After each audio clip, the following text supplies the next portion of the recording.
YouTube, what is up? Northeast Ohio here for another little number of players doing X thing video. So last time we did 8 guys that have been flat since the season started. Today, we are going to briefly, who are we kidding? I don't do anything briefly, talk about 5 guys who have gone down the most since the season started. I don't want to say the most, not maybe these might not be the top 5. The 5 intriguing guys that have gone down. And some have gone down a lot. The range goes from anywhere from about 20% to about 50 to 60% just in the last 16 days, 15 days. So before we get into it, YouTube nonsense, like, comment, sub. Links to market movers are down there. Star Stock promo code is still down there. I can't recommend both enough. Market movers tools are excellent. I use them all the time, and Star Stock has been an absolute blast so far this season. Just an absolute blast. It's basically partnered up with DFS for me because they are the same skill set in my mind to a degree, at least right now. There's some interesting shifts happening in the Star Stock landscape where the quick flips have become quicker, if that makes sense. Your window is a lot narrower, it seems to be lately, unless the player actually pops off. But and just in general, like buying stuff for long-term holds, I have a decent mix of guys that I'm holding for days, weeks, or months, and guys that I've held for 3 minutes in some cases. So let's get into it. 5 guys that have gone down a decent chunk since the season started. Some I get it. Some I don't necessarily get it. So first up, and we're going to go in least percentage to highest percentage. And let me know, of these 5, which one would you want to go out and buy? Which name on this list is like, that guy's going down? That's interesting. For me, there's only really one, and I'm not like all aboard the freight train, but there's one that intrigues me, and I'll explain why when we get there. So let's go. Number 1, Ben Simmons. I really liked him in the preseason. His PSA 10 Prism is down 20% so far. Started the season, and I ran this chart from 12/20, just like I did the last one. And I am recording this Tuesday night, so through today. So today's sales won't be on there, but anything done Monday night will be on here. Yeah, down 20%. Ben Simmons. The interesting part on this one is that he's playing fairly fine. The Sixers are playing fairly fine. His name's been in the news with the trade rumors and stuff with Harden. I don't think that happens, to be quite honest with you. But he's down 20%. Now, he is not the one on my list that I would be intrigued into buying, though I do think if he continues to trend down, I'm still a weird semi-believer in Ben Simmons. Kinda. I don't know. Maybe I'm just biased because I have his optic PSA 10 that I got screwed on last year that I bought right before he tore his knee. And I just want to see his prices spike so I could get rid of it. I don't know. To me, this just seems too cheap for someone with his potential and his age and his skill set. And I just see him, being on an NBA playoff team going deep. I know that he can't shoot, going deep into the playoffs. But he's kind of like a do everything jack of all trades guy. Maybe that's just not flashy enough. He gets like triple doubles, but they're scoring like 14 points a night or whatever he's averaging, but he's not putting up big, huge stat chasing point total numbers. So I don't know. I'm just surprised that he's down this much. And I feel at some point in time, there's going to be a buying opportunity there. I don't necessarily think so yet, but it could be heading that way. There's only 1,200 of these things, 1,300 of these things. Next up on the list, Pascal Siakam. down also about 20%. Started the season off at 300 and currently sits at 240. And I'll be honest with you, this is once again a very low pop count card on these, only 360. The older Prism stuff, low pop counts, plus he kind of popped off late in his career, so there wasn't people just sending them all in, uh, right out of the packs his rookie year.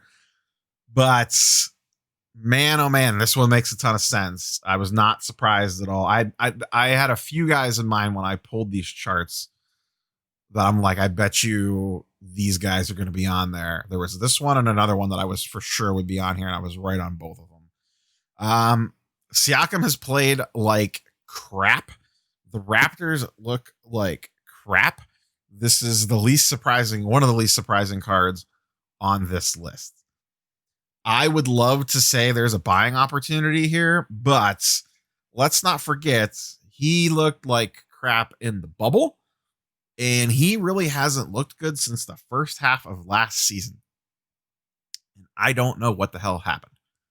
There has been a lot of reports out of there that he was not comfortable in the bubble, being, I don't know if it was away from home or what. And now they're playing in Tampa this season, so I don't know if that's just carrying over because it's a similar style thing. He's out of his comfort zone. He was recently suspended for a game, basically for having a bad attitude. So I want no part of this one. This would have to get pretty low. They could potentially trade him, and maybe that spikes it back up again, depending on where he goes and if he could get situated. But I don't know what's going on with him right now. But I want no part of it. So this is a huge stay away for me, in all shapes or form. I don't know where that card would need to get for me to be a believer to jump back in. And I liked Siakam the way that he played early parts of last season. Next, this one surprised me a little bit. And then when I thought about it, not as much. I'm surprised it came down this much. And that's Kobe White. Base Prism, PSA 10, down 25%. He started the season off at almost $250 and is down to 185. And this is another guy, but I've been talking about this in the last two videos. He's been okay. He hasn't been Siakam levels bad, but he also hasn't had those 30-point nights like he did in January and February of last year. And I think that's what people were expecting. So then when they didn't get that, now reality's starting to set in on kind of what he is. For most of last year, he was a fine player. And then he went on I want to say it was about a week to 2 week run where he was just putting up 30 to 35. And his card prices spiked way the hell up. And then the pandemic shut everything down. Then this season rolls around and he comes out and he looks okay. I don't remember what he's been averaging, but I feel like it's been about 15 or 16 a night. I feel like his last couple of games have been a little bit better. But I think this might just be who he is. And now reality is beginning to set in. And people who thought that they were buying mid to high 20s point per night player have realized that they have a mid-teens to high teens point per night player, and those guys just kind of blend in with everybody else.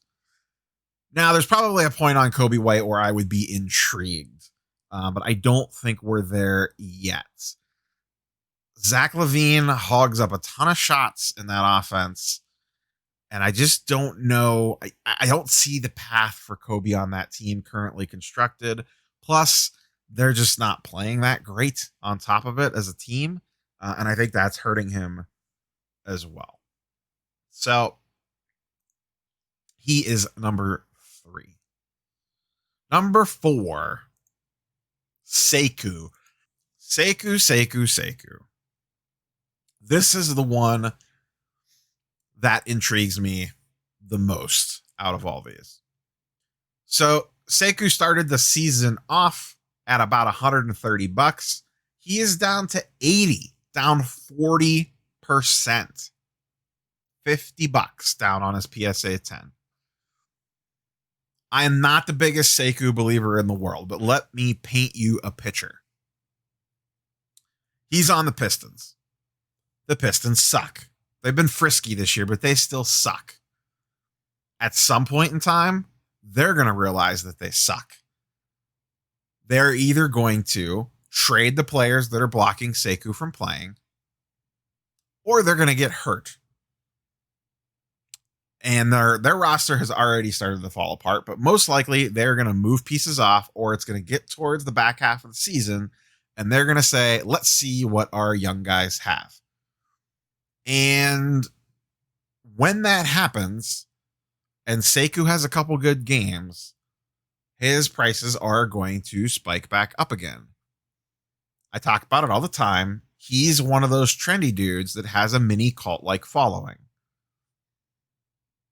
I'm not necessarily on him for the long term, but if his prices get much lower and I could get PSA 10s of a rookie for under $80, they're at least going on my watch list. Like I said, I'm not looking to pull the trigger immediately, but I am intrigued by this one because I think there is potential for this to spike back up with a decent little run. You might have to hold it for most of the season. You might have to hold it for a month. Who the hell knows? Dwayne Casey does not like to play young guys for whatever reason. But I noticed in the preseason and throughout this season, every time he gets a little bit of run, he puts up buckets. He's extremely young. Extremely young. And they did him no favors with the 8,000 players that they signed in free agency that have all been dog shit other than Jeremy Grant. But I'm intrigued by Sekou. I'm at least keeping my eye on him. I'm interested on this one just because of the potential upside. And I could see the path to playing time. That's what happens with these bad teams. Listen, I was a Cavs fan for the last 20 some years. I know what it looks like towards the end of seasons on bad teams and the guys that get playing time. So I could easily see this coming. So he's my most intriguing one. The last one on the list. And I was excited for this one. When I made the list, I knew that this guy would be on it. The only question was, how far did he fall? And he came up number one of non-injury / relevant players. Any guesses? Who's your guess? Who fell the most in the last 15, 16 days? Let me know. Okay. Gave you guys 10 seconds there to put the comment down. I'm going to vamp for another second. All right. The man, the myth, the legend, the Bull. His PSA 10 started the season at $242. It is currently at $92. $150 drop or 61%. Ouch. Him being on this list was the least shocking thing ever. I was surprised that he fell that far. I figured he would be in one of the top 2 spots. I didn't realize he had fallen that much because I don't exactly pay attention to the bull market on the regular. This isn't surprising, guys. He's not going to get playing time this year. Most likely. A lot of crazy things would have to happen to that Nuggets roster for him to get playing time this year. Other than a couple of minutes, maybe 5 to 7 minutes in a blowout or something, and that's not going to be enough time to pop off the radar. Sorry to all you Bull fans out there, but we all saw this coming. We all saw this coming. So that wraps up the list. Like I said in the comments below, let me know the guy that intrigues you on this list. Who's the one that you go, if that falls another 10%, I'm going to be interested or whatever. Or maybe you're interested now, or maybe 20%, whatever. But let me know who of these 5, do any of them are you like, okay, no, these guys all suck. I get it. But that's all I got for you guys today. I think the next video is gonna be X number of players that have gone up the most since the season started. But that one, it just feels obvious. Like, I don't know that we need a video on that. Without even looking at the charts, it's Sexland. It's probably Trae Young. Probably RJ Barrett's on that list. I'm probably forgetting someone else super obvious, but like those are the 2, or those are the handful that immediately jump to mind. Keldon Johnson's probably on that list. I don't know. Do we need that video? Do we need like, here's the guys that have gone up the most? I'll make it because it's whatever. I'm cool with that. But I don't know that we need that in our lives. I'll probably end up doing it because it's just, I don't know. I'll feel weird doing who's stayed flat and who's gone down the most without who's also gone up the most. So we'll see. I'll look at the list. Maybe there's some intriguing names on there. So that might be your next video after this one. And then kind of spitting ahead, I don't know really what else I have on the schedule for this week other than the Sunday weekly show. So guys going up, we'll probably do, let's see, this is now Wednesday morning. This is weird when you record these a day ahead. Maybe we'll do that for Thursday or Friday morning. Maybe I'll let this one breathe and we'll do that for Thursday morning. I would really like to try to do it live at some point in time, but so I don't know what content's going to look like next week.